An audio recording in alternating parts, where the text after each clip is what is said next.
Ziran cowered in the corner, trembling, as the lecherous old man swirled the wine in his glass, a wicked grin on his face. "You're just a worthless little thing. How gentle I am depends on how much you're worth."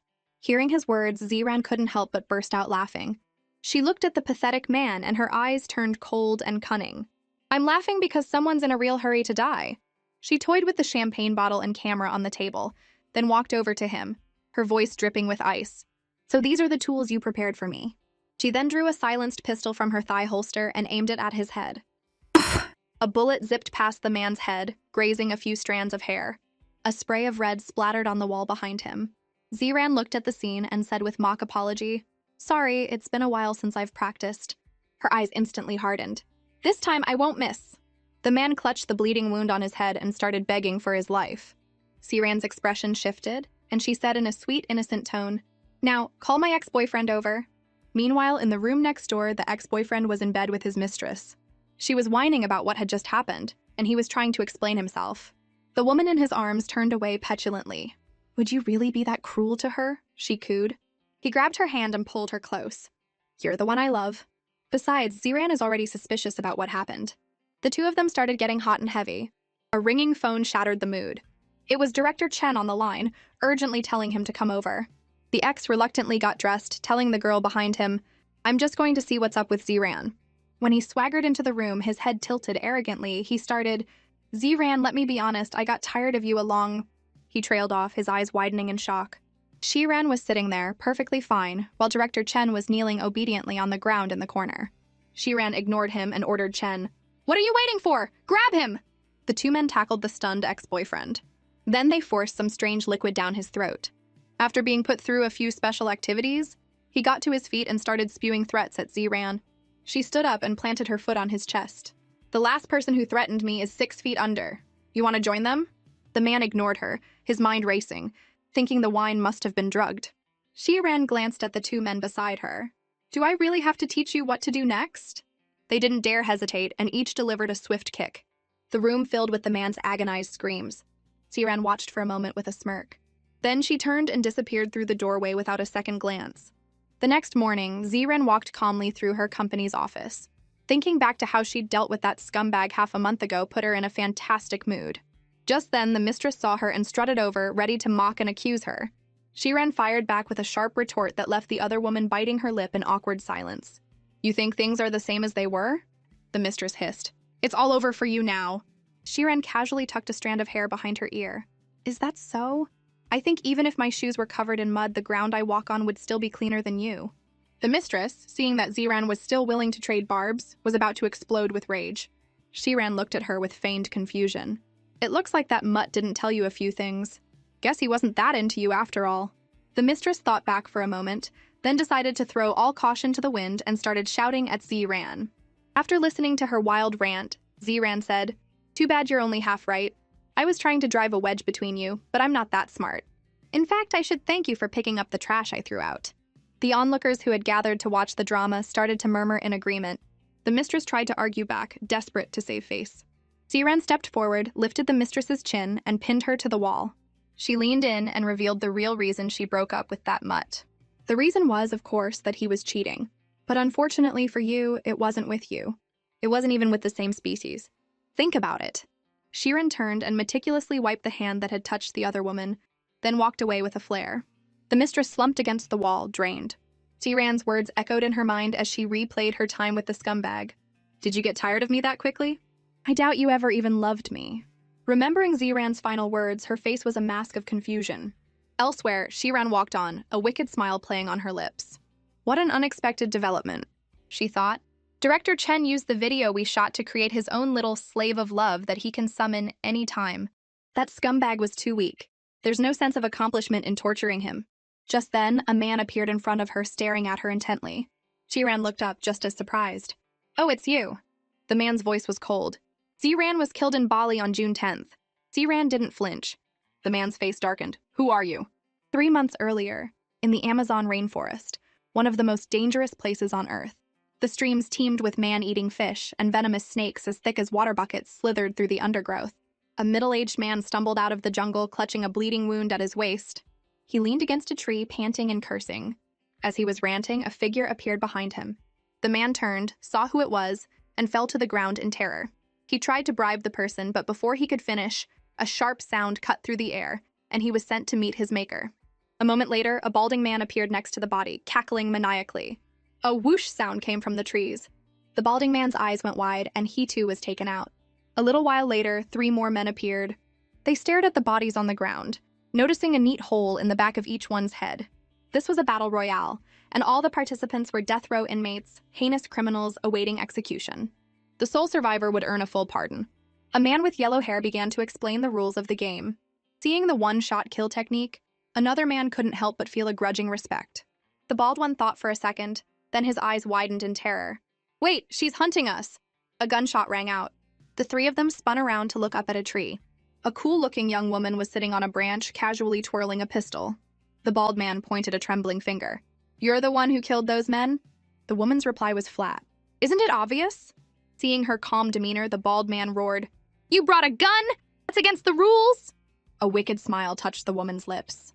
She grabbed a nearby vine and swung down from the tree with incredible agility. The moment Sylvia landed, the 3 men charged at her with their weapons. Sylvia simply raised her pistol. Bang! One of them coughed up a mouthful of blood and collapsed. The bald man tried to attack her from behind, but Sylvia sidestepped his slash, grabbed his weapon hand, and twisted it back on him. The man with the wild punk-style hair threw a knife at her. Sylvia just chuckled and dodged it.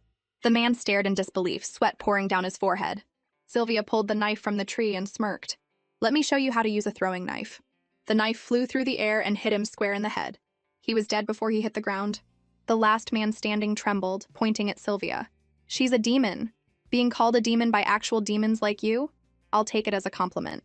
A man hiding behind a tree let out a classic villainous laugh. Then he pulled a remote detonator from his pocket. "The bomb will go off in 20 seconds. It's no use even if you kill me." Sylvia glanced at the remote in his hand, her expression calm. "You actually managed to bring a bomb into the game. I wonder who greased the wheels for you. It seems some restless little rats are stirring again." The man watched the numbers on the remote tick down and let loose a crazed laugh. "Let's all die together." Sylvia looked at him like he was an idiot and flatly refused. The remote counted down to 1, but instead of an explosion, the jungle fell silent. The man stared at the remote in disbelief. "Why didn't my bomb go off?" Sylvia casually played with her pistol. "You mean that little thing? I dismantled it the day you buried it. I got here a few days before you see. Sorry to burst your bubble." With that, she sent the last man on his way. After cleaning up, she said with confidence, "All 20 of them have been taken care of." The sound of helicopter blades filled the air and someone shouted her name. "Sylvia, it's so good to see you!" A rope ladder was lowered from the open cabin door. As she ascended, Sylvia looked out over the vast Amazon rainforest. Inside the helicopter, a man named Saran was like an obsessed fan. Sylvia stared out the window for a moment, then said, "Warning, we had a small breach." Soren's lazy eyes snapped open. "They want to kill you. Isn't your identity a secret?" Sylvia Mondwells, the first heir of the Mondwells family, is actually the Reaper, the legendary assassin from the death training camp who terrifies both the righteous and the corrupt. The Mondwells family was a top-tier dynasty that had existed for 1,000 years, their wealth unimaginable. The death training camp was a legendary cradle for elite agents, with a graduation rate of less than 1 in 1,000. Sylvia responded calmly, "It might just be a coincidence. The Reaper has plenty of enemies." And Sylvia was just invited to the Amazon to attend a rare animal auction. "After all, my public persona is a spoiled, eccentric heiress who couldn't hurt a fly." Her face darkened, and she smiled without emotion. This hunting game was sponsored by the Mondwells family. Whether this breach was aimed at the Reaper or Sylvia, it definitely involves a few pests within the family. They can't wait to drag me down from my position as heir. "Pray for your enemies. Are you going to teach them a lesson?" Sylvia's expression brightened. "No, first I'm going to China to see my little angel." "China? Oh no." Soren's cheeks puffed out in a pout. "Aren't I your little angel? I'm so jealous of whoever is lucky enough to make you smile like that." Sylvia gazed at the photo in her locket, a blissful smile on her face. No one is cuter than her. So gentle, so sweet, and so understanding. I can't wait to see her. Soren looked at the picture, surprised. "Isn't that you?" "No, it doesn't quite look like you even though you're identical." Sylvia explained, "This is my twin sister, Ziran." In the helicopter, Soren shouted in confusion, "You have a sister? But your father, the head of the Mondwells family, only has 1 daughter." Sylvia's tone was serious. "I only found out a short while ago myself that I had a twin sister." She's been living in China all this time. It's a strange feeling, knowing there's someone in the world who shares my exact blood and face like another me. Soren asked, aren't you afraid she'll try to take your power in the Mondwell's family? If my sister wants it, she can have it. I would trade the entire Mondwell's fortune to spend my life with her. For the past 20 years, she should have been the Mondwell's little princess. I will protect her. I will be her queen. But do you even know this, sister? You've been separated for 20 years. After our mother passed away, I don't know what happened between her and my father. He brought me, just a newborn, back with him, and left my mother and sister behind, even hiding their existence. If I hadn't accidentally seen a photo of my sister, I might have never known I had two blood relatives living on the other side of the world. Luckily, my sister is a new actress in the Chinese entertainment industry, so I was able to find information on her quickly. Once I confirmed her identity, I contacted her by email. Soren's jaw dropped. You didn't just fly to her side immediately? You emailed her? Don't tell me you still haven't told her who you are. Hot, Sylvia could only sweat nervously. That's right. She remembered the contents of their chats. Listening to her, Soren was moved to tears. Sylvia's eyes filled with killing intent. Did you know my mother died of an illness because she didn't have money for surgery? The matriarch of the ridiculously wealthy Mondwell's family died because she was poor. Whatever his reasons were, they don't excuse him hiding their existence and abandoning them. I will never forgive him. Don't worry, my sweet girl. You won't have to suffer anymore. But it breaks my heart to know how they bullied you. I'll be by your side soon. I'll help you, and I'll show everyone that you are a queen they can only look up to. Miss, the cruise ship is ready. We will depart for China shortly. Meanwhile, the ex-boyfriend, He Jiantong, and the mistress, Huan, were relaxing on a beach. Why are you still talking about her? She's not as cruel as you are. The mistress's tone was laced with jealousy. Hey, you're the one who made me this way. You were her best friend. Weren't you trying to seduce me from the very beginning? Hearing this, the mistress's voice turned sharp. Why should she get to be so high and mighty when we were all just as poor? The most beautiful girl in school? If it weren't for that face, she'd be nothing. That time someone tried to disfigure her. You even got hurt protecting her. I think you just can't let go of that pretty face. He Jiantong listened to Huan's jealous rant, then kissed her forehead and began to explain. Huan listened to his explanation, the air thick with jealousy, and tried to argue. He Jiantong continued to soothe her. Huan finally understood. So that's how it all was. He Jiantong immediately shifted the blame, not admitting to anything he'd done. Huan couldn't be bothered to press the issue. He Jiantong's face darkened. I was originally going to force a breakup with her, but someone else was more ruthless than me. From now on, you don't have to worry about someone who's already disappeared. Huan understood the meaning behind his last sentence, and a cold sweat beaded on her forehead. At the same time, on Lover's Cliff, the real Sea Ran looked at the endless ocean, tears welling in her eyes as she thought about her past. A sinister voice came from behind. Shiran turned to see a mysterious figure in sunglasses. The figure walked toward her. He grabbed her hand and pushed her off the cliff. He said, "You should only blame yourself for seeing something you shouldn't have." As Ziran fell, the face of a lecherous man flashed in her mind. The mysterious figure then ordered someone nearby, "Get rid of the surveillance footage." Meanwhile, Sylvia was looking out at the sea. Soren walked up beside her, his voice full of jealousy. "I saw that room, you know." He then led Sylvia to a room.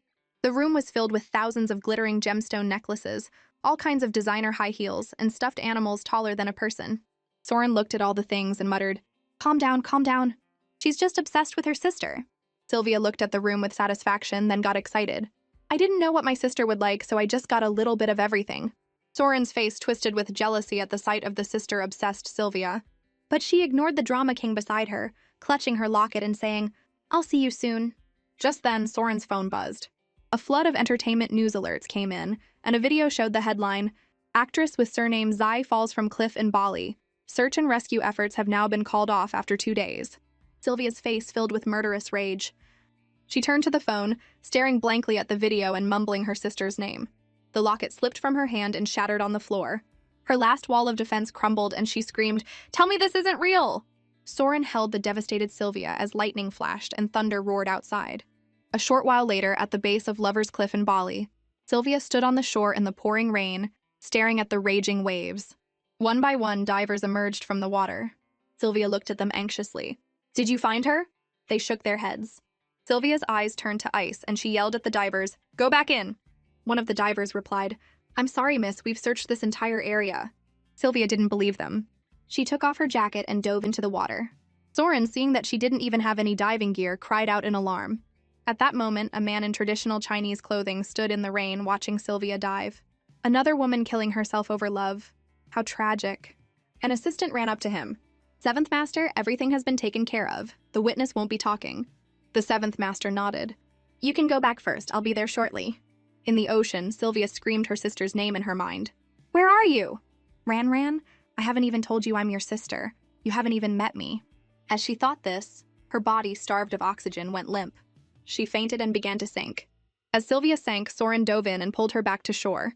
He yelled at her, "That's enough! You're trying to kill yourself diving for that long without any gear. Get yourself together. Don't forget, they've ruled your sister's death a suicide." Hearing Soren's words, a fire reignited in Sylvia's eyes. Impossible. She was going to meet me. Why would she kill herself? Soren, seeing Sylvia's renewed determination, said, "Then go find the truth. Don't let her die with her name slandered." Sylvia's eyes were firm, her voice filled with deadly resolve. "You're right. I won't let anyone who hurt my sister get away with it." She threw her jacket over her shoulders and walked away. As she left, she saw two men walking toward her, and they passed each other. The Seventh Master looked at Sylvia's retreating figure. "It's her," he thought. He remembered what an old monk at a temple had once told him. Thinking of Sylvia's appearance just now, he was lost in thought. Meanwhile, a crowd of reporters was snapping photos of Huan. One reporter asked her, "As Ziran's best friend, what are your thoughts on her scandal?" Huan's expression immediately changed to one of sorrow. "Ziran has passed away. Please let her rest in peace." But a male reporter persisted. Did Ziran choose to end her life because she couldn't handle the scandal? Huan squeezed out some fake tears, her voice growing more emotional until she broke down into sobs. Seeing how close the two sisters were, the reporters eased up a bit. They asked Huan, since she lived with Ziran, how she hadn't noticed any signs of depression. Huan wiped away her crocodile tears. Ziran was a gentle and kind girl. She always acted like nothing was wrong, no matter what she was going through, so we wouldn't worry. It seems Ran fell in love with someone she shouldn't have. The reporters, sensing a huge scoop, erupted into a frenzy of speculation. Huan watched them guess among themselves, then added more fuel to the fire. From her words, the reporters began to get an idea of who it might be. A reporter with yellow hair seemed to guess it was the famous actor Bai. The group of reporters started chattering excitedly. They began to press Huan, asking if it was him, but she simply remained silent.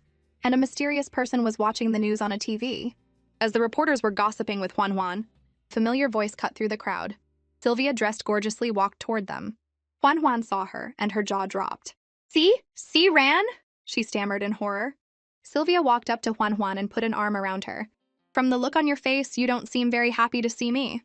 Huan forced a laugh, sweating nervously. "Ha ha, of course not. Ran, it's so great that you're okay." Sylvia hugged her tightly. "You're my best friend." "How could I not know you?" She leaned in and whispered in her ear. "I'm back. Are you scared?" Huan's eyes filled with terror. What does she mean by that? Does she know we were involved that night? Damn it, if she exposes us now, we're finished. What do I do? The reporters swarmed Sylvia with their microphones. "Ziran, was it really a suicide attempt? How did you survive?" Sylvia smiled faintly. "Of course not. I went to the cliff that night to watch the stars. I heard there was a meteor shower, and I wanted to make a wish. As for what wish, that's my little secret. But I didn't expect it to be so dark up there. The path was difficult, and it had rained earlier in the day. I slipped on a rock, and then the water was so cold. I couldn't see anything. Water filled my eyes, nose, and mouth. I couldn't breathe, and I quickly lost consciousness." Everyone was stunned by her story. Huan stared at Sylvia, dumbfounded. Why didn't she expose Ah Kong? Does she still have feelings for him? Too bad Ah Kong is mine. He wouldn't look at you even if you died right in front of him.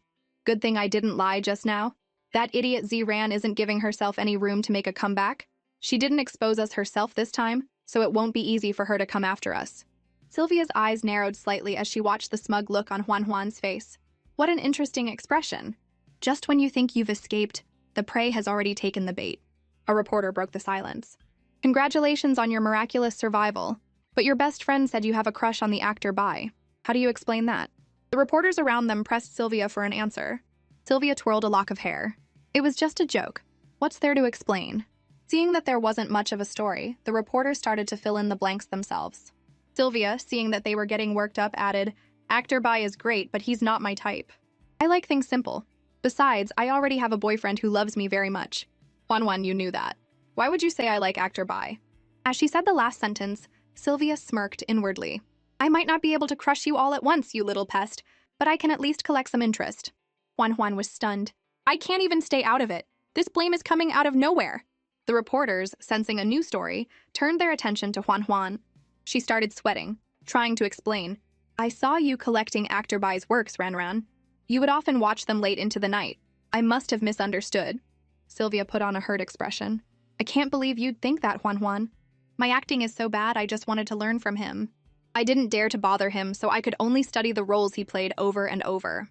The more I watched, the more I realized how incredible his acting is. I'd be lucky to learn a quarter of what he knows. At that moment, Saran, who had been watching the TV, swirled the red wine in his glass and looked at the kitten in his lap. She's as cunning as you are, he thought. The kitten meowed in response. Soren watched Sylvia's wicked smile on the screen. Her words say admiration, but her eyes are full of contempt. Looks like I've found a kindred spirit. The butler appeared behind him, bowing deeply. Your Highness, your private jet to return home is ready. Soren stroked the cat, a small smile on his lips. No need, I've decided to stay. Meanwhile, the reporters were snapping photos of Juan. Juan was in a daze. How did Ziran suddenly get so smart she didn't fall into the trap I dug for her? Now Akong's and my plan is going to fail. She thought back to a few days ago when she and Akong had been planning. With Ziran gone, her spot as a guest on the show would be hers, along with 3 or 4 new roles. They were minor supporting roles, but it was a start. She thought, I really thought I had succeeded. I've been getting more and more exposure these past few days, and I even landed the guest spot on Let's Go Traveling. Akong told me to strike while the iron was hot and create another big story. I was planning on riding Actor Bai's coattails. Since Ziran was gone, I could say whatever I wanted. Who would have thought she wasn't dead? A reporter asked Sylvia, Ziran, why didn't you announce your survival sooner? Why are you here today? Sylvia smiled faintly. I'm an actress, so of course I'm here for work. Isn't today the press conference for Let's Go Traveling? I'm glad I made it in time. Juan's eyes widened in horror. The reporters, sensing another scoop, rushed toward her with their cameras and microphones. Sylvia ignored Juan and walked straight onto the stage, shaking the director's hand. Director, I'm Ziran. It's an honor to be invited to participate in your show. The director looked troubled. Ah, little Z, you were missing before, and our company had already negotiated with the show to replace you as a guest. Sylvia took a contract out of her bag and said seriously, I'm sure the show wouldn't breach a contract, right? The director looked at the contract in her hand and said nervously, Yes, of course. Since you're back, the guest spot is still yours. Juan, standing to the side, was shaking with rage. Ziran let out a wicked laugh, thinking, This is just the beginning. Everything you took from me, you're going to give it all back. A few hours later in a room, Juan was furiously punching a sofa, screaming, That bitch, Kong, that little bitch Ziran is so hateful. Not only is she not dead, she stole my spot on the show. Why is she always against me? Kong stroked his chin, analyzing the situation. Ziran not being dead is strange. The other party actually failed. Juan looked at him, terrified. When she suddenly showed up today, she scared me half to death. What if she tells everyone what happened that night? Kong's eyes turned cold and the air seemed to drop a few degrees. What are you panicking for? As soon as I let that person know she's still alive, do you think she'll be alive for much longer? Juan breathed a sigh of relief. You're right.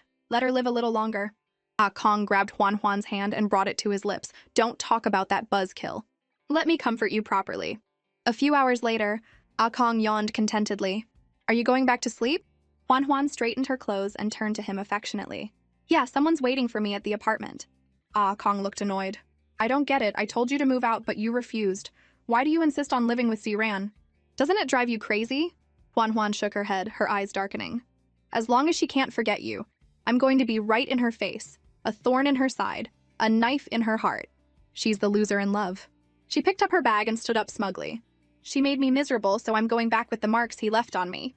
The way she pretends not to care is just pathetic. With that, she strutted out the door. A few hours later, Juan hummed a tune as she walked into her apartment, only to stop in shock. The landlord looked at her with disdain. Miss Yang, is it? Pack your things. You need to leave immediately. Juan was stunned. The landlord held up a contract. Miss Z has decided to terminate the lease. I'm renting the apartment to someone else. Juan was furious. I'm a tenant too. I didn't agree to this. The landlord scoffed. Miss Z paid the rent. You've been freeloading for long enough. The man who brought you home last time, wasn't that Miss Z's boyfriend? How could you be so shameless? If I were her, I would have slapped that look right off your face. Juan, enraged by the landlord's words, slammed the door on her way out. Meanwhile, in a villa, Sylvia was waiting quietly for Soren, who was typing furiously on his computer. He finally said, I hacked into He Jiantong's phone and computer, but I didn't find any direct evidence that he murdered your sister.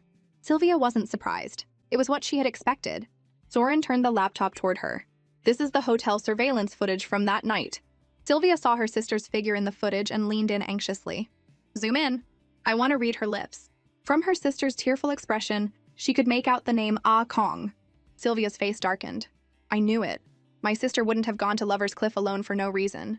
Where was He Jiantong? Who was he with that night? Soren looked at the monitor. I only have footage from outside the hotel. He Jiantong stayed in his room all night and Yang Huan went into his room and didn't leave. Sylvia thought, my sister died in the cold ocean, while that scumbag and his mistress were holed up in a hotel room all night. It seems my methods for dealing with them have been too light. Soren looked at her expectantly. Are you going to send them to the international criminals camp? Sylvia shook her head, analyzing the situation. If they die too easily, I won't be able to find out the truth about my sister's death. First, a diagnosis of viral depression, then a scandal breaks online, and finally, she can't take the pressure and jumps into the sea. It was a perfect setup against my sister. He Jiantong isn't capable of pulling this off so flawlessly. There must be someone else helping him. Who wants my sister dead? Meanwhile, Huan, carrying all her belongings, arrived at He Jiantong's place, looking disheveled. After she explained what had happened, he asked nonchalantly, You didn't get a call from Ziran? Huan was a ticking time bomb. The first thing I heard when I got back was the landlord telling me I was kicked out, and she even humiliated me. Ziran must have said something to her. Just then, the doorbell rang. As Huan was crying, He Jiantong went to answer the door and found a group of police officers outside. Huan panicked. No need to explain. We received a report that you are engaging in illegal transactions, a police officer said, looking at their disheveled appearances. No, that's not it. Huan quickly hid behind He Jiantong, pushing him forward. The officers didn't waste any time. They asked for their relationship and demanded to see their IDs. He Jiantong handed over his ID. The officer looked at it, then at Huan. Are you married? He Jiantong shook his head. The officer's tone became serious. Then she is your transaction partner. Huan, embarrassed, quickly clarified, I'm not. I'm his girlfriend. Suddenly, a horde of reporters appeared out of nowhere, snapping photos of the sensational story. He Jiantong and Huan stared at them in a panic. The next day, the two of them, sleepless, were surrounded by a suffocating atmosphere. Huan anxiously asked He Jiantong what to do. However, he was lost in his own worries. A ringing phone broke the silence. Huan, trembling, answered the call, only to be met with a harsh scolding. At the company, the news about He Jiantong and Yang Huan had already gone viral on Weibo and was a top trending topic. Their manager, Xu Chaoan, was so angry he was about to smash his desk. He yelled at Yang Huan over the phone. She was too scared to even breathe, just apologizing over and over. Xu Chaoan, tired of her excuses, told her to put He Jiantong on the phone. As soon as He Jiantong took the phone, he was met with a roar of anger. He could only apologize awkwardly and ask what to do next. He Jiantong said calmly, What if I said that Ziran and I broke up a long time ago, but we didn't announce it because she has depression? Xu Chaoan told him to release a statement immediately. At this point, public relations was more important than the trending topics. In schools across the country, students were glued to their phones, engrossed in the shocking news. One girl analyzed the situation. He Jiantong was still showing off his relationship on Weibo a month ago, but Ziran hasn't updated hers in a long time. Another girl gasped, Oh my god! Ziran cleared her Weibo and even changed her username. Looking at Ziran's latest post, the first girl said, She's making a clean break with the past. Another girl said angrily, He Jiantong is definitely lying. He cheated, and now he's blaming it on depression. Depression doesn't deserve to be dragged into this. I feel so bad for Ziran. Her boyfriend and her best friend got together. No wonder Yang Huan looked like she'd eaten crap when Ziran showed up at the press conference. She was probably wishing Ziran had died in the sea. The girl continued her analysis.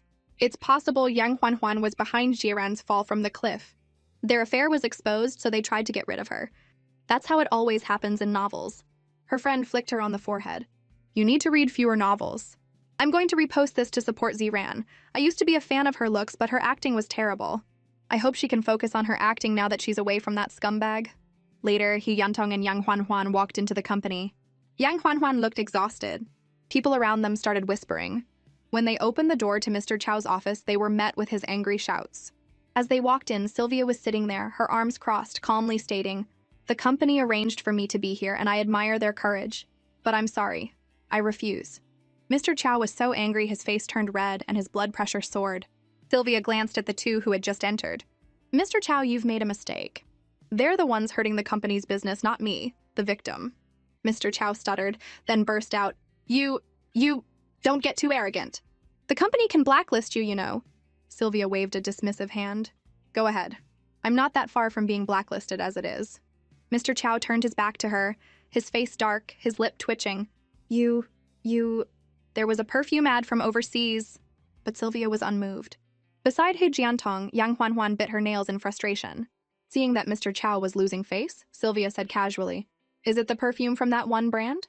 Mr. Chow, thinking he could get the upper hand, said darkly, Yes, it's a niche but high-end brand. It's too late for you to regret it now. Sylvia smiled. Are you sure you want to give my ad to a substitute? Mr. Chow pointed a finger at her, his voice rising. What do you mean, your ad? The company makes its own arrangements. This is what you get for defying me. Sylvia said disdainfully, I hope you don't regret this. As soon as she said that, the phone on the desk rang. Mr. Chow's expression went from stern to utterly humiliated as he answered the call. Beads of sweat formed on his forehead as he forced a smile. Oh, they specifically requested Ran? Okay, I understand. After hanging up, he looked at Sylvia. The ad is still yours, but I hope that in the future you'll consider the company before making such impulsive decisions. Sylvia turned to leave. That depends on my mood. She then strutted out of the office.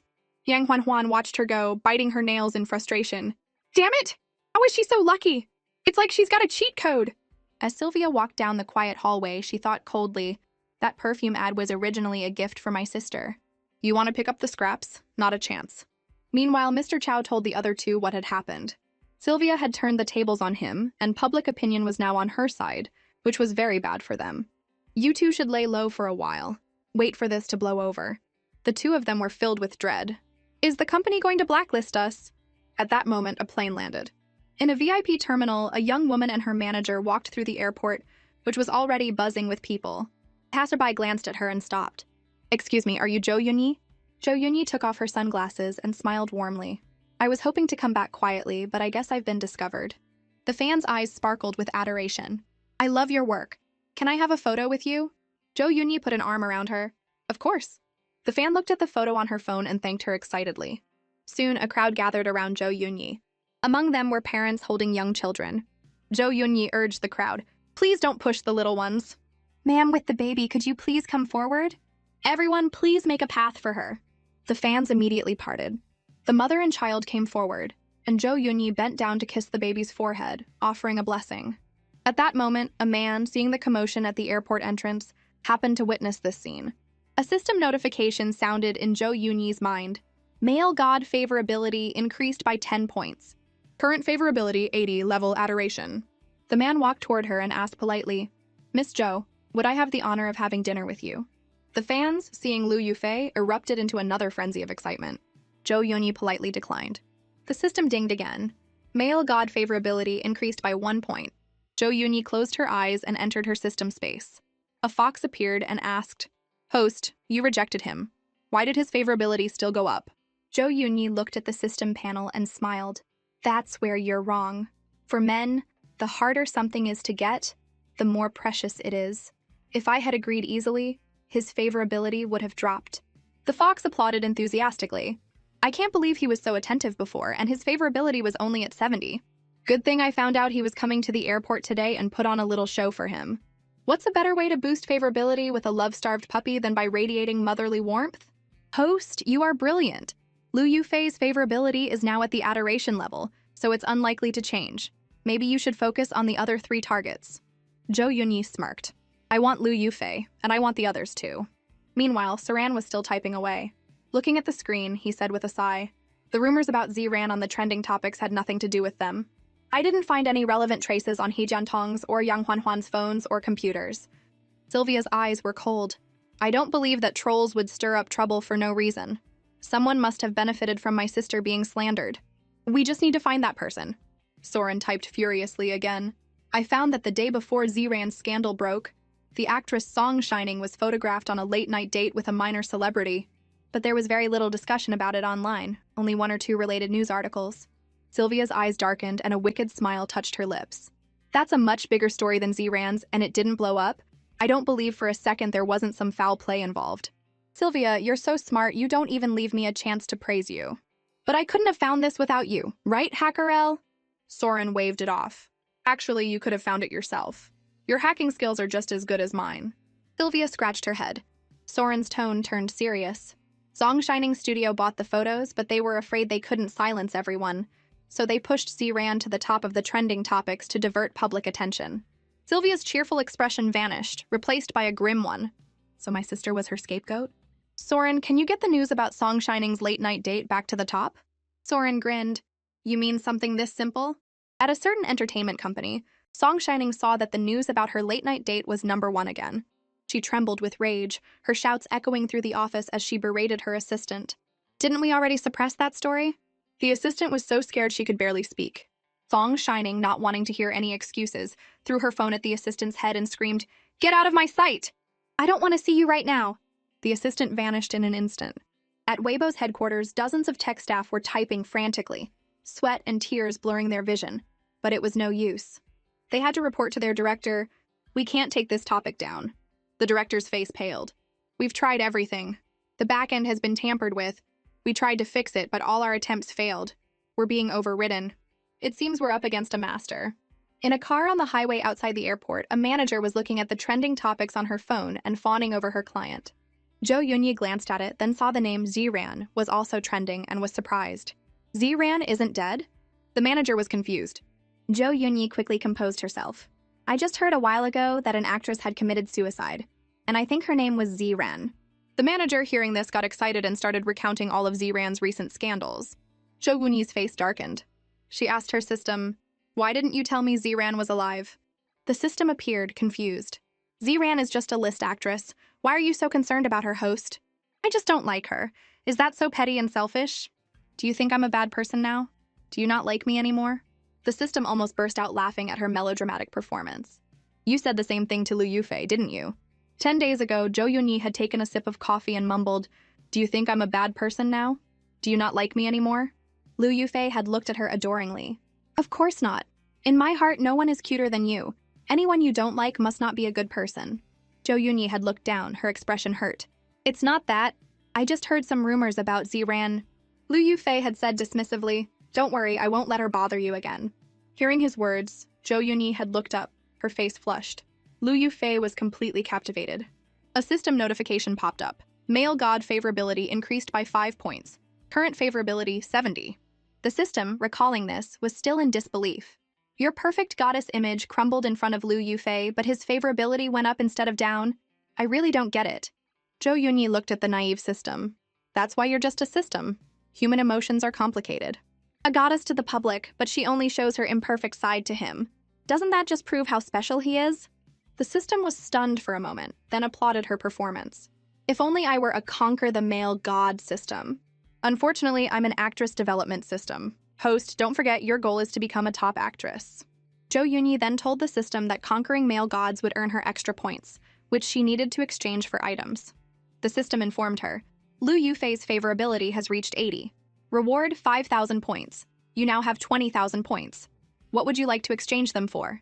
Jo Yunyi spread her hands and a blue screen appeared, displaying various items. She thought for a moment, then said, I want to redeem flawless skin. A strange sensation spread from her legs throughout her body. She slowly opened her eyes. Her manager looked at her, her eyes widening in amazement. My God, I can't even see a single pore. If I weren't right here with you, I'd think you just turned on a beauty filter. Looking at her own flawless skin, Jo Yunyi blushed slightly, but felt a sense of defiance. The system crossed its arms smugly. Of course, system products are always top quality. Chu Yunyi wondered, is this item permanent? Yes, unless you fail a mission. As a punishment, the item might be repossessed. Jo Yunyi froze. So you need to work hard on your missions and become a top actress as soon as possible. Hearing this, her face darkened. I will not be as pathetic as I was in my past life. In this life, I will trample everyone under my feet, become a top actress, and gain both fame and fortune. Anyone who stands in my way will be eliminated. And Zran is the biggest obstacle. If it weren't for her, I would have almost forgotten the nightmare of my past life. Back then, I had just joined the company and was immediately targeted by a rich backer because of my looks. He gave me money, a mansion, and even resources, taking me to all sorts of high-end places. I enjoyed the envious gazes of my peers, but he quickly grew tired of me and passed me on to his friends. I didn't refuse because my appetite for luxury had grown. I was passed from one man to another, trading my youth and beauty for everything I wanted. But one day my dream was shattered. The company hired a newcomer named Z-Ran. She graduated from the same school as you, but she wasn't as smart. After 2 years in the company, she was still probably living in the same apartment. At the time, I had laughed at her. I thought that was how my life would be until I received devastating news. A medical report shattered my illusions. My current backer had been infected with the same disease by me. He sent people to destroy the face I was so proud of. To pay for my treatment, I spent all my money, sold my jewelry and mansion, and ended up in massive debt. I was cast into the dust. Until that cold night, as I was huddled in a corner, they appeared. The kind-hearted Ziran gave me 100 yuan. But the person next to her looked so familiar. That was the only time we met Ziran. Later, I found out that the person with her was Huo Qiye, the 7th Master Huo, who controlled half of the entertainment industry. And Ziran, who had become a top actress, was at the peak of her fame. Until one day, as I sat in a corner drinking, the TV on the street showed Ziran and her boyfriend having a lavish wedding. A cry of injustice rose from my heart. Why was my life so tarnished? Why was I in hell while you were in heaven smiling so beautifully? If there is a next life, I will drag you down to hell with me. In that small, dirty, rented room, I ended my miserable life, only to find that it was just the beginning. I was reborn and with a cheat system. Not only did I go back in time, but I also got a magical system that gave me a chance to change my life. Now I am the goddess Zhou Yunyi. Let that unbearable past be buried deep in my heart. This is my biggest secret, one I haven't even told the system. As she finished her reminiscence, Zhou Yunyi arrived at her hotel. Reporters crowded around her, asking questions. She just smiled and calmly answered their probing inquiries. In your recently wrapped film, you played a female bus driver, for which you gained 10 pounds and got a tan. Was this an attempt to change your image? Zhou Yunyi answered seriously. As an actress, any effort is worth it. I hope the big screen remembers my characters, not my face. But we can't see any signs of a tan on your face. Your skin is still so perfect. Can you share your skincare secrets with us? Hearing the compliment, Zhou Yunyi covered her mouth to hide a smile and started spouting nonsense. Before the reporters could ask any more questions, her manager stepped in. Our Yunyi has just returned from overseas and is very tired. Please be considerate. Zhou Yunyi bowed to her fans and then went into the hotel. In the elevator, the manager, looking confused, asked, You said you wanted to surpass yourself. Do you have a goal in mind? Zhou Yunyi's voice was firm. Contact Mr. Lei for me. The manager was shocked to hear the name Mr. Lei, but Zhou Yunyi looked at her confused manager and explained, Mr. Lei has spent 10 years writing a script and is now in the process of casting. The manager couldn't contain her excitement. Mr. Lei's new film? The entire entertainment industry will be shaken. Are you aiming for the female lead? Yes, I want that role. The manager happily agreed.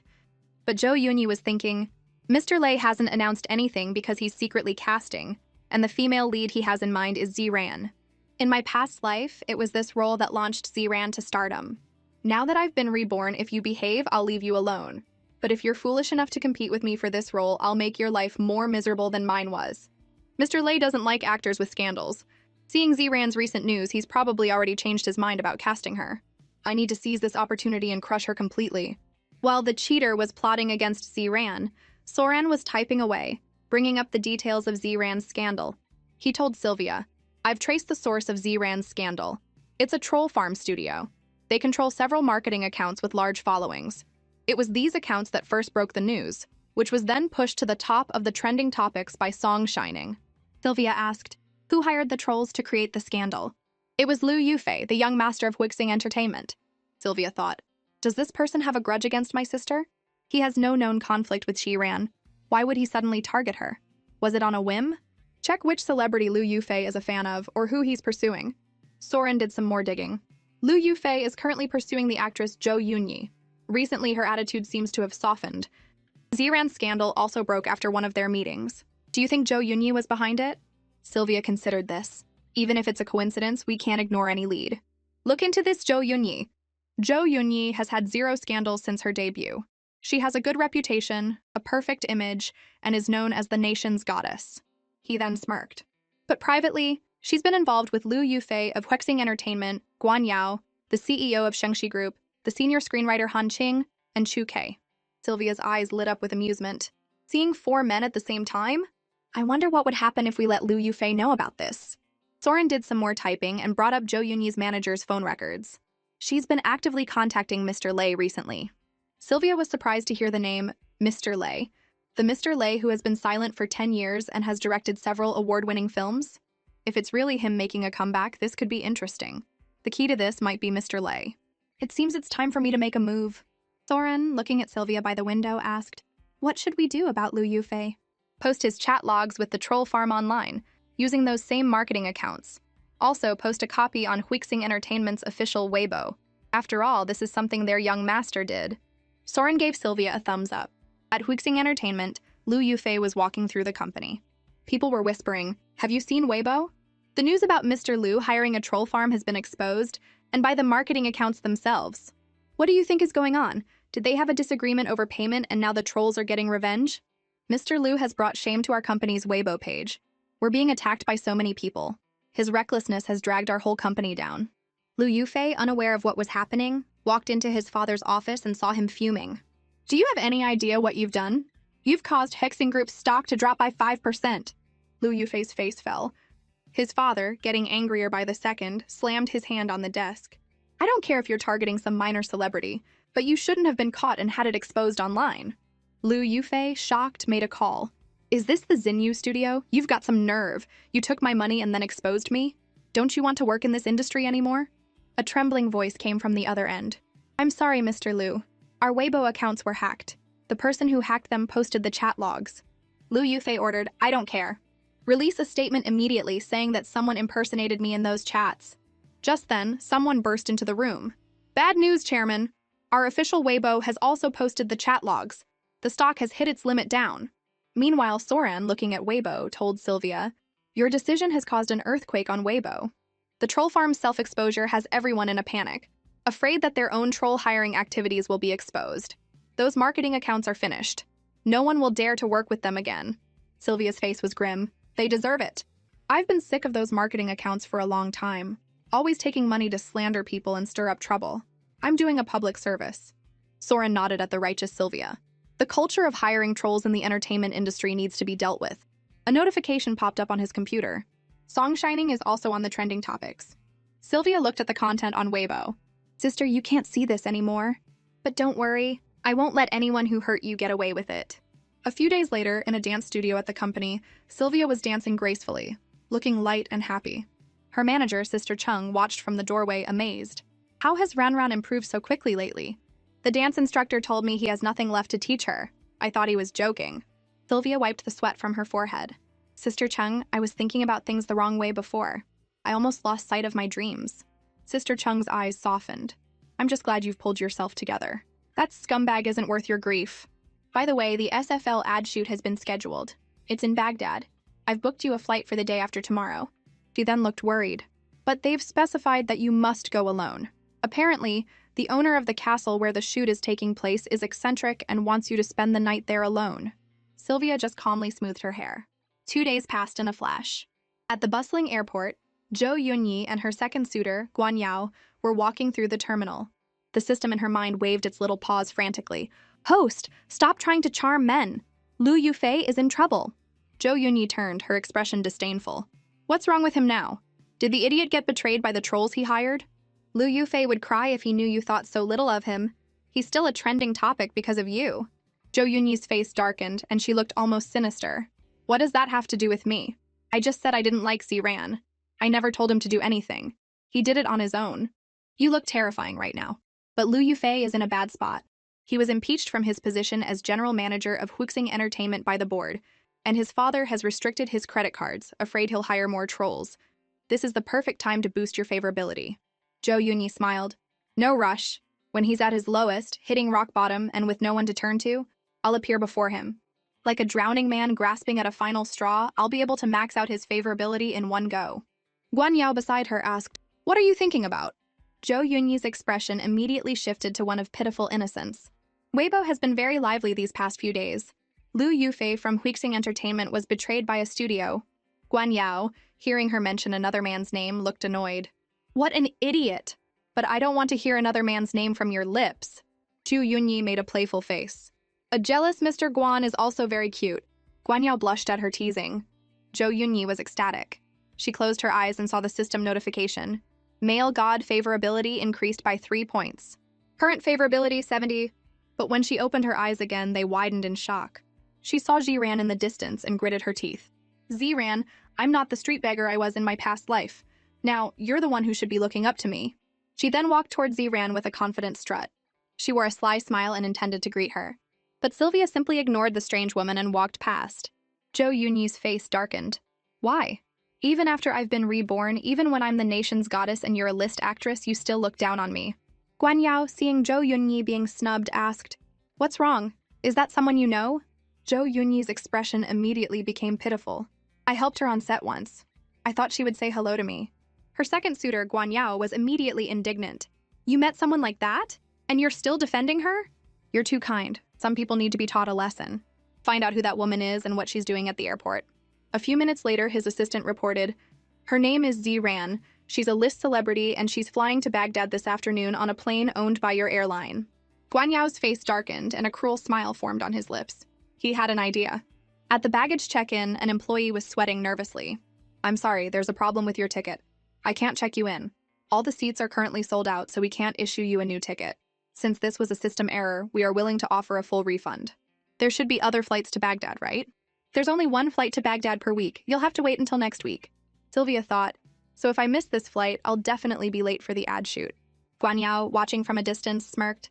Just a little lesson for you. The system panicked. Guan Yao actually canceled Ziran's ticket for you? The flight to Baghdad only runs once a week. I almost feel sorry for her, being your enemy. Zhou Yunyi smiled wickedly. This is the power of influence. See? Just a little trick and she's helpless. But Sylvia calmly took out her phone and tapped a few keys. On a distant island, a man's phone buzzed with a new email. He looked at it and shouted in excitement, "It's from the Reaper! I've been begging her for so long and she never agreed." Soon after, a line of elegant flight attendants walked through the airport and approached Sylvia. "Miss C, please come this way. Mr. Chen has prepared a private jet for you." Zhou Yunyi was stunned. What's going on? Someone arranged a private jet for Ziran? I don't believe it. She must be putting on a show. I have to see this for myself. Meanwhile, Sylvia calmly boarded the plane. An old man bowed respectfully to her. Guan Yao was also dumbfounded. Clayton Chen Chiming? He sent his private jet for this minor celebrity? Zhou Yunyi gritted her teeth. It must be 7th Master Huo. Who else but him would have the power to make the richest man in a country bow down? Damn it, that's 7th Master Huo. A man whose every move can shake the nation. A man as intoxicating as a poppy. If he would just look at me once, what would Lu Yufei and Guan Yao even matter? As Zhou Yunyi was lost in her fantasy, the plane arrived in Baghdad. Sylvia stepped off the plane with style. A well-dressed young man was waiting for her on the tarmac. Miss C, hello, I am Byrne and I will be your host. Please follow me to Seti Castle. Sylvia didn't hesitate and got into the car. Byrne pointed to the bottles on the table. His Highness has prepared these for you. Please enjoy. Sylvia was surprised to hear the title His Highness. His Highness is the master of Seti Castle. You will meet him shortly. Sylvia looked at a bottle of yellow liquid. 35 Narcissus? Only 10 bottles of this were ever made. My father has one in his collection. She opened the bottle, poured a glass, and smiled. Interesting? Looking out at the blue sky and the endless desert, she arrived in a magical land. Under the golden sky, in a bustling street, at the top of a castle. You wouldn't even let me borrow Seti Castle to film before, and now you're offering it up and even replacing the male lead with yourself. Don't you ever shoot commercials? The man across from her smiled. His gaze was fixed on the black car below. It's time to welcome our guest. The man beside him looked jealous. I don't know what kind of person you're so excited to meet. I hear she's a newcomer. If her acting is terrible, I won't be holding back. Meanwhile, Sylvia got out of the car and took a deep breath. Castle surrounded by a sea of flowers appeared before her. Peacocks roamed the gardens, and the architecture was magnificent. Byrne led Sylvia to a room. She saw the male lead from the script, who was looking at the female lead with adoration. He then walked over to Sylvia and kissed her hand. Sylvia was speechless. You're the owner of the castle, Fro, and the other actor in the commercial? And your male lead. Sylvia wiped the hand he had kissed with a look of disgust. Another man approached. I am the director, Norden. Sylvia looked at him. Nordine is a young director on par with Mr. Lei. How did SFL manage to hire him?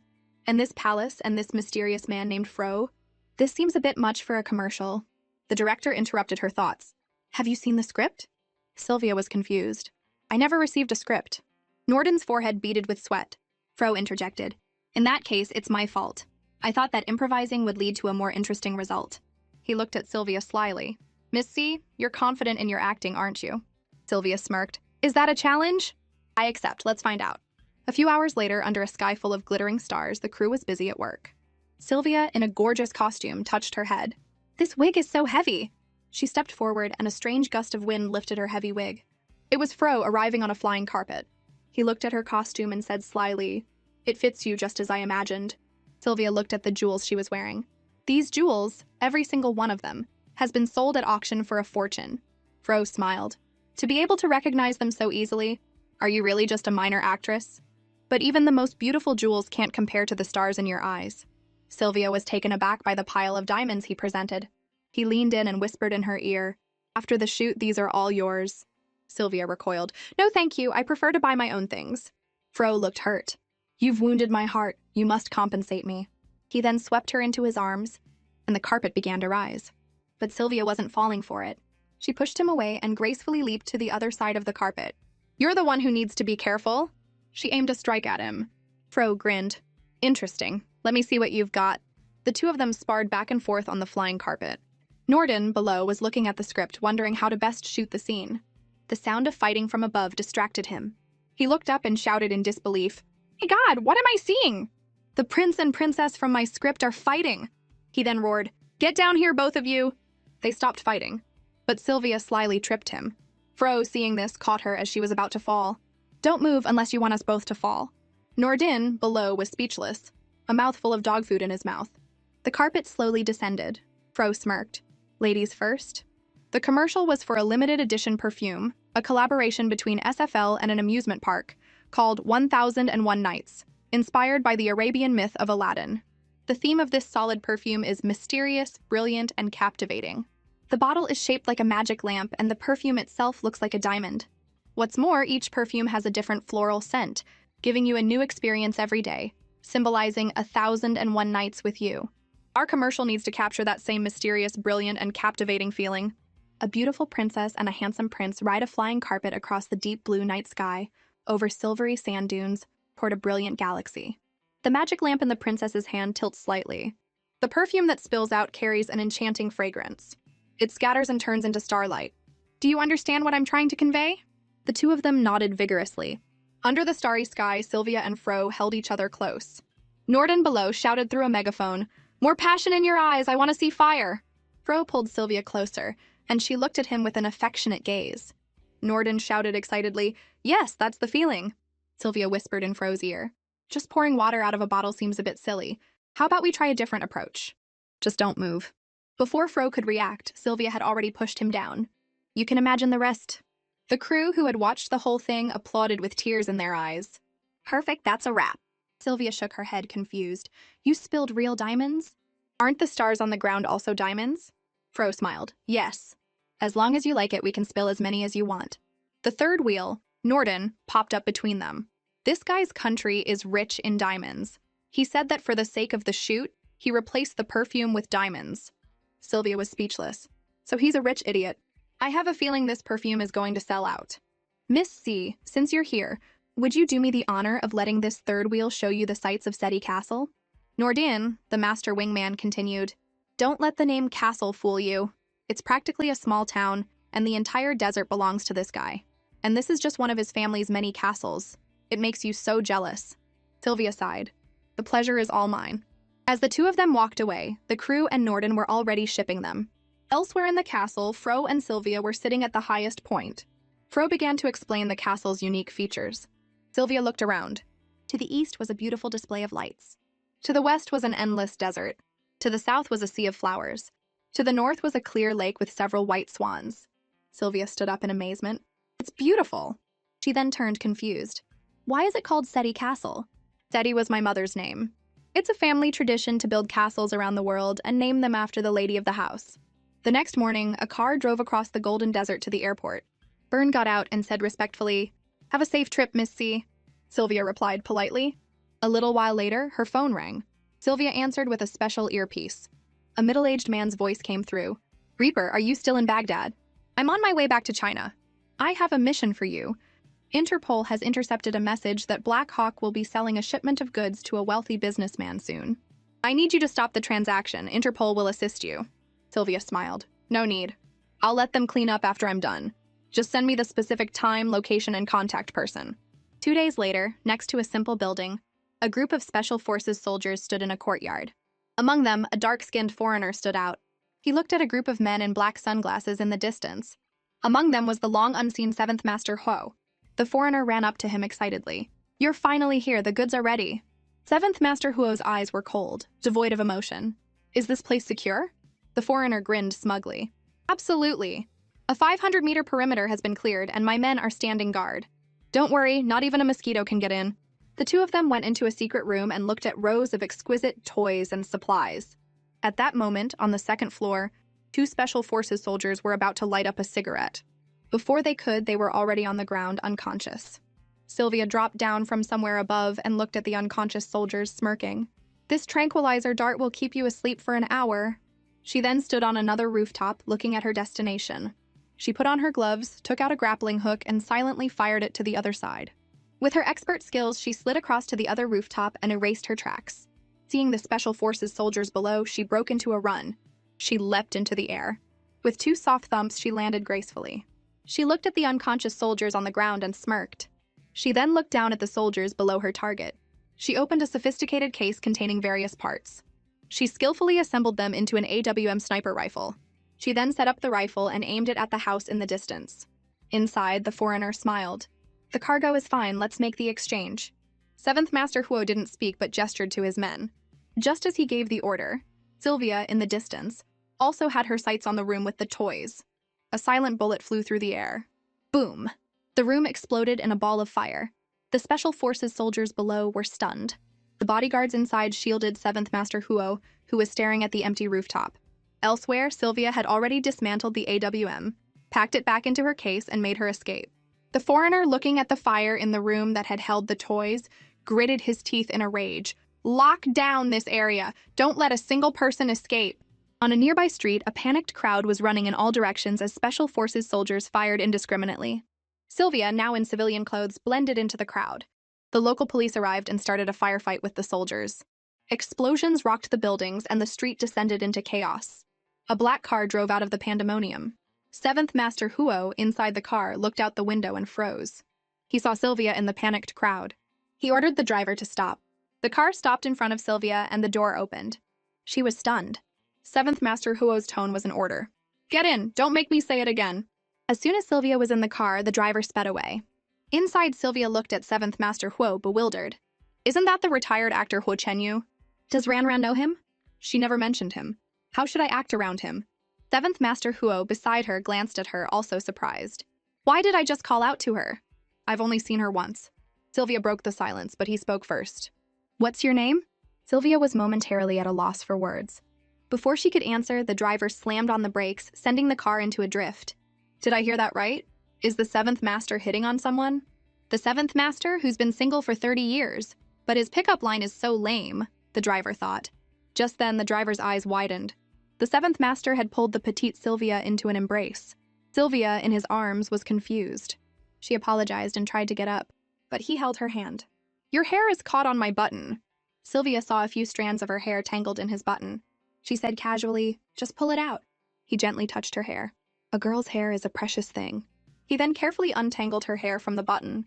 After he freed her, Sylvia smoothed her hair and thanked him. She then thought, "I thought he was a cold person, but he's being overly nice to a stranger. It's a good thing he's not someone Ranran knows. A retired top actor appearing in a chaotic place like Baghdad is suspicious. I should get away from him as soon as possible." "Right, I heard he hates being bothered." With a plan in mind, she put on a look of adoration. "I just realized you're the famous actor Huo. Thank you so much for your help. My name is Z-Ran. I'm a junior in the industry. Could you please give me your autograph? I can't believe I'm seeing you here." Huo Chenyu looked awkward. "I don't sign autographs." Sylvia looked heartbroken. "Oh, you really can't? I admire you so much. I followed in your footsteps and entered the entertainment industry." He glanced at her dramatic performance. "Where should I sign?" Sylvia was stunned but awkwardly held out her left hand. He carefully wrote on her hand. As she looked at the signature, he said, "It's dangerous here. You should take my plane back home." She looked at the signature on her hand. "Your plane is even more dangerous. If you hadn't forced me into the car, I'd be at the airport by now." An officer stopped the car. "Mr. Huo, General Alec invites you to his residence." He told Sylvia, "Wait for me." He then got out of the car. Sylvia watched him leave and sighed. "He's finally gone." She told the driver, "Sir, I don't know when Mr. Huo will be back and I have urgent business back home, so I'll be going now." Before the driver could react, she had slipped out of the car. The driver, when he finally came to his senses, shouted, "Wait!" He watched her disappear into the distance on the verge of tears. In a car behind them, a blue-haired bodyguard thought, "That woman is still alive. Who was that woman who just left? What's her relationship with the seventh master? Third brother, you need to be smart about this. Don't offend her.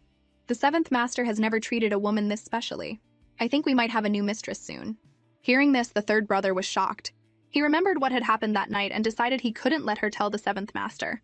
He composed himself and asked, "Then why did she leave without waiting for him?" The driver was still distraught. "She said she had urgent business back home. I couldn't stop her. I don't know how I'm going to explain this to the seventh master when he gets back." The blue-haired bodyguard thought, "You had a path to heaven, but you chose to walk into hell. Leave your life here." Meanwhile, Sylvia had boarded her flight back home. A flight attendant politely asked her a question.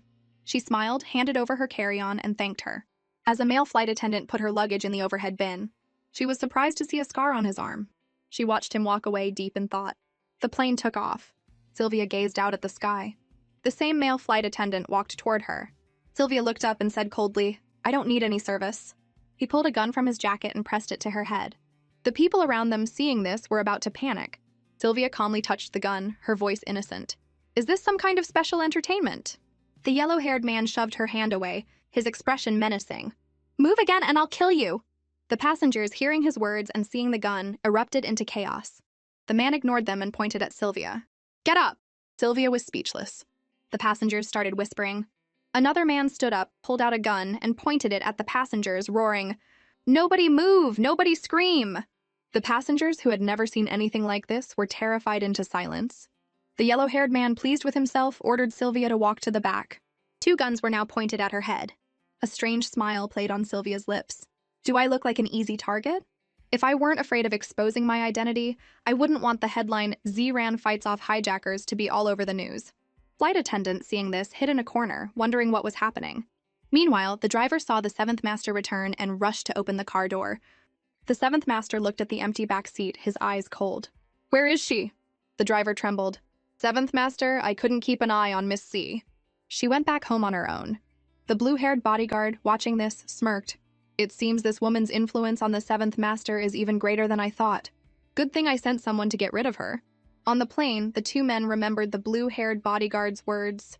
"I need you to eliminate someone on flight XX under the guise of a hijacking. Find an opportunity to do it. When it's done, I'll set you up with a new life in Brazil." As they were thinking, the plane suddenly shook. The intercom came on. "We are experiencing some turbulence. Please return to your seats and fasten your seatbelts. Do not panic."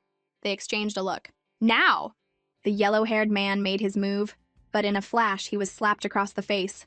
Stunned. How did that shot miss? The plane lurched again, and Sylvia, losing her balance, fell forward, grabbing onto the man in front of her. He, in turn, lost his grip and his gun went off, hitting the yellow-haired man in the chest. Sylvia's eyes held a look of someone who had seen it all coming. The yellow-haired man saw that his partner had been shot.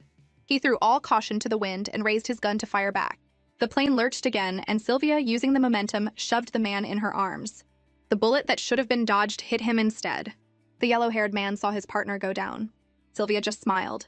He froze, remembering when she had touched his gun. Then he coughed up a mouthful of blood. It was her! She did something to it! He then joined his partner in the afterlife. The passengers stared, dumbfounded, at the dead hijackers. Flight attendant helped Sylvia up.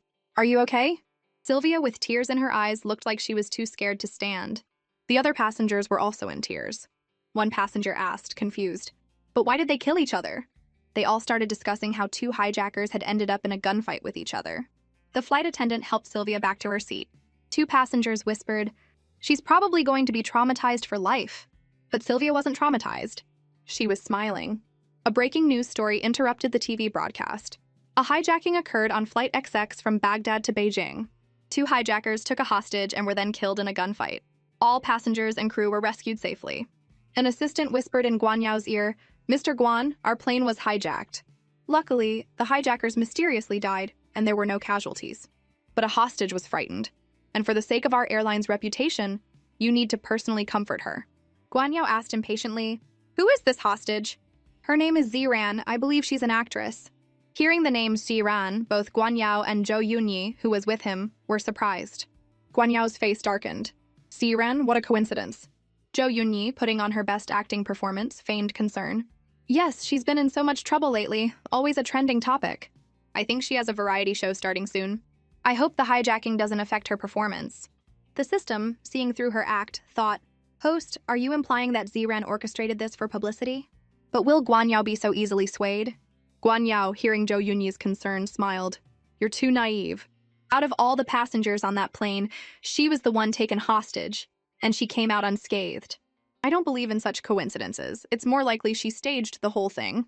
The system burst out laughing at Guanyao's logic. Jo Yoon-yi, however, feigned innocence. How could that be? People in the entertainment industry will do anything to get famous. You just stay as pure and kind as you are. I want to protect that innocence. Guanyao's words made Jo Yoon-yi blush. The system notification popped up. Male god favorability increased by 2 points. Current favorability 80 level adoration. Host, you're amazing. Guanyao is completely devoted to you now. As a CEO, Guanyao has seen all sorts of deception in the business world. He's most susceptible to a pure and innocent persona. Winning him over was easy. Brother Guan, I actually think you should thank Ziran.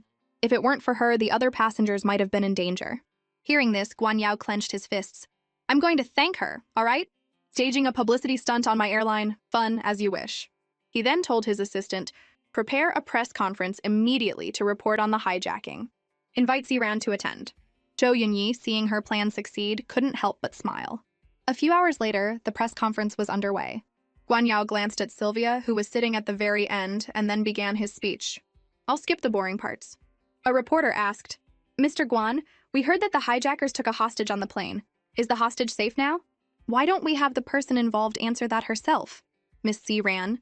The reporters around Sylvia gasped. She's the hostage! A staff member handed Sylvia a microphone. A reporter asked, Miss C, how did you escape from the hijackers? I guess you could say I was lucky. The plane hit some turbulence and I lost my balance and fell, which is how I avoided getting hurt. So you saw how the hijackers got into a gunfight? Sylvia shook her head. I only heard 2 gunshots, and then the hijackers were on the ground. According to the forensic report we received, both hijackers died from their partner's bullets. In other words, they shot each other and died on the spot. The reporters below were in disbelief, whispering among themselves, could there be some hidden secret here? A female reporter then asked a pointed question. Miss C, why did the hijackers take you as a hostage? As far as I know, you're an actress, and you're about to be a guest on the variety show Let's Go Traveling. Isn't it a bit too coincidental for you to be involved in a hijacking right now? Guanyao on the stage smirked.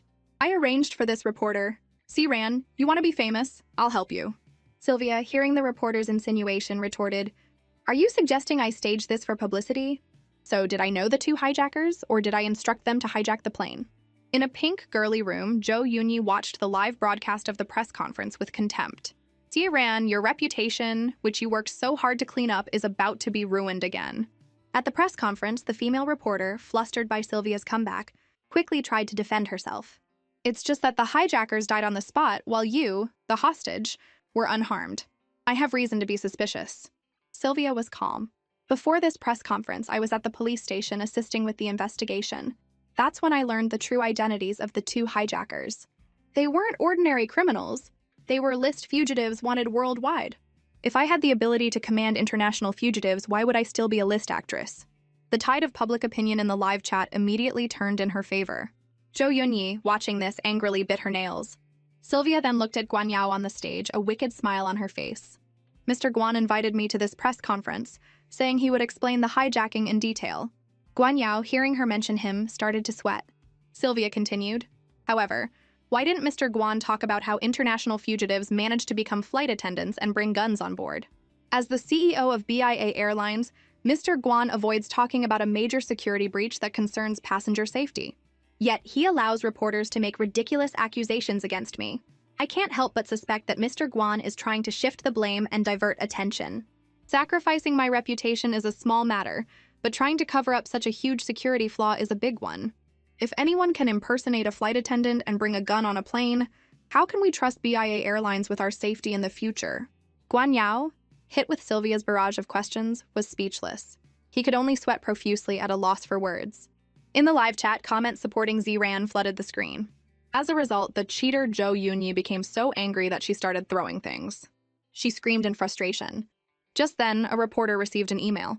He shouted, "Someone has released a video from the plane online. The others, hearing this, all opened their laptops to watch. Guanyao, in a daze, also found the video and played it. The video was displayed on the large screen behind him. It showed Sylvia with 2 guns pointed at her head. The reporters below, seeing this, understood the truth. The video matched Sylvia's description perfectly.